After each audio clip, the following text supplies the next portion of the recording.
नाही. अतिशय आनंदाने तुम्ही गेल्या वर्षी तर अगदी थाटामाटाचा खूप मोठा वाढदिवस त्यांनी साजरा केला. आम्ही सर्वजण उपस्थित होतो. फार हेवा वाटला. सगळं काही सजावट भव्य दिव्य होती, पण स्टेजवरती केक अजिबात नव्हता आणि त्याचा तिळ मात्र देखील संकट आमच्या दिलीप सरांच्या मनात नव्हता. तो मला फार आनंदाचा वाटला आणि तशाच पद्धतीचा वाढदिवस तुम्ही आम्ही देखील करावा म्हणून फार मोलाचा संदेश अगदी आपल्या या संपूर्ण शिरोळ तालुका असेल, तिकडं उदगीर तालुका असेल, बऱ्याच जणांच्या स्टेटसला होतं. सगळ्यांच्या त्या 2-4 जवळजवळचे जे तालुके होते सगळ्यांना ही गोष्ट कळाली की बाबा आमच्या दिलीप सरांनी देखील वाढदिवस केला.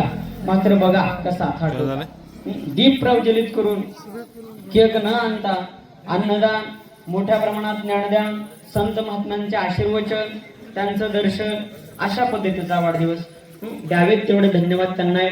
म्हणून आमच्या ज्ञानाईला पुढे येणाऱ्या आयुष्य हे आरोग्यवंत, सुखवंत, यशवंत, ऐश्वर्य संपन्न असावं अशी ईश्वरचरणी प्रार्थना करतो आणि मी माझ्या वाणीला पूर्णविराम देतो. धन्यवाद.